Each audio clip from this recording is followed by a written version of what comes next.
এক গ্রামে হিরু ও বীরু নামের দুই চোর বাস করত। তাদের দুজনের নামে ছিল যেমন মিল, তেমন মিল তাদের স্বভাবেও। তাই তো তারা ছিল জানের দোস্ত। যেখানেই চুরি করত, দুজন একসাথেই চুরি করত, আর চুরির মাল দুজনেই সমানভাবে ভাগ করে নিত। কিন্তু আশেপাশের গ্রামগুলোর প্রায় সব বাড়ি এখন পাকা কিংবা আধা পাকা হওয়াতে হিরু আর বীরু এখন চুরি করে বেশি সুবিধা করতে পারে না।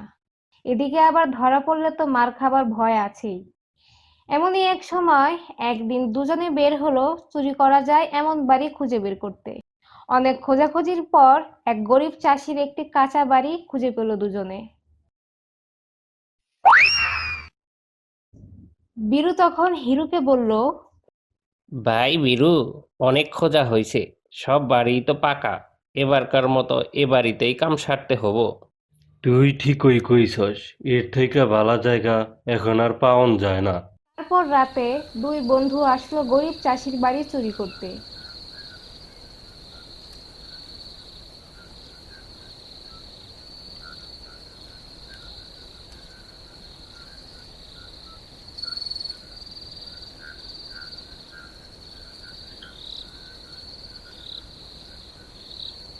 কিন্তু চাষি তো নিজেই দুই বেলা ঠিক মতো খাবার পায় না।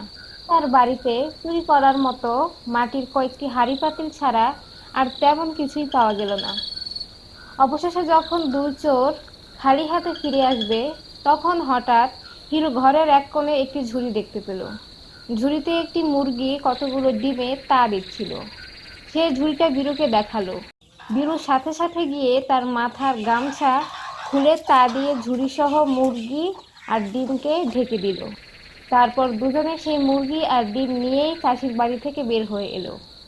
পথে হাঁটতে হাঁটতে বীরু হিরুকে বলল, ভাই হিরু, এখন আর চুরি কইরা বেশি লাভ নাই, আয় আমরা একটা ব্যবসা শুরু করি।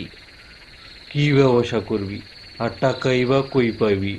বীরু তখন বলল, আমার মাথায় একটা বুদ্ধি আইছে। কি বুদ্ধি এলো আবার তোর মাথায়? আমরা এই ডিম আর মুরগি বাজারে বেচুম না, এই মুরগি দিয়ে ডিম থেকে আমরা বাচ্চা বানামু, সেই বাচ্চা বড় হইব, তারপর সেই বড় মুরগিগুলা বেচা আরও ডিম আর মুরগি কিনমু, সেগুলা থেকেও বাচ্চা বানাইয়া বড় করে বাজারে বেচমু।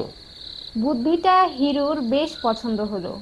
সে তখন উৎসাহ দেখিয়ে বলল, তারপর সেই মুরগিগুলো বেচা ছাগল কিনবো, আর ছাগল থিকা গরু। ঠিক কইছস হিরু, এক সময় আমাগর অনেক গরু হব, তারপর দুইজনের দুইটা পাকা বাড়ি। হিরু আফসোস করে বলল, আমরা চোর বইলা কেউ আমাগর কাছে মেয়া বিয়া দেয় না। পাকা বাড়ি করার পর দুইজনে দুইটা সুন্দরী মেয়াও বিয়া করবো। এভাবে কথা বলতে বলতে তারা দুজন চাষির বাড়ি থেকে বেশ দূরে চলে আসলো। এমন সময় বীরু বলল, আয় তো হিরু, গুনে দেখি এখানে কয়টা ডিম আছে, আর তার থেকে আমরা কয়টা বাচ্চা পামু।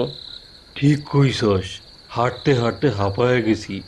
হায় একটু জিরায় নেই, আর ডিমও গুনে দেখি। তারা দুজনেই একটা গাছের নিচে বসলো। তারপর বীরু ডিম গুনতে শুরু করলো।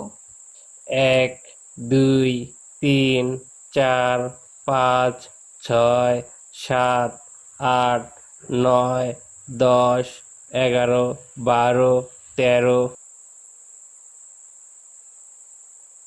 ডিম তো 13টা, 6টা কইরা ভাগ করলে একটা ডিম বেশি থাকবো। ওইটা আমি নিমু, কারণ ডিম আর মুরগি আমি আগে দেখছি। বীরু চিন্তা করলো। হিরু, একটা ডিম বেশি নিলে ওর একটা বাচ্চা বেশি হবো, ও আগে গরু কিনবো, আগে বাড়ি বানাবো, আর আমার আগে বিয়াও করব। না না, তাও না, আমি ডিম আর মুরগি চুরি করছি, তাই এই বেশি ডিমটা আমিই নিমু। কিন্তু হিরু তাতে রাজি হলো না। একটা ডিম নিয়ে দুজনে তাদের বন্ধুত্ব ভুলে ঝগড়া শুরু করে দিল। আর ঝগড়ার এক পর্যায়ে বীরু গিয়ে পড়ল ডিমের ঝুড়ির উপরে। বীরু ঝুড়ির উপরে পড়াতে মুরগিটি ভয় পেয়ে রাতের আধারে একদিকে উড়ে গেল, আর ঝুড়িতে থাকা সব ডিম গেল ভেঙে। রাগে নিজের হাতে থাকা ডিমটিও বীরু ছুঁড়ে মারল হিরুর দিকে। এদিকে গাছের পেছনে একটি কুকুর ঘুমাচ্ছিল। দুজনের ঝগড়াতে কুকুরটিও জেগে গেল। সর্বনাশ, এখন গ্রামের সব লোক পিঠে পড়বো। বীরু পালা। দুই চোর রাতের আধারে দৌড়ে কোনো রকমে তাদের জান নিয়ে পালালো। ধন্যবাদ বন্ধুরা ভিডিওটি শেষ পর্যন্ত দেখার জন্য।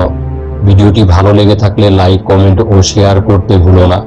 এমন আরো ভূতের রোমাঞ্চকর সব ভিডিও পেতে চ্যানেলটি সাবস্ক্রাইব করে পাশের বেল বাটনটি বাজিয়ে দাও।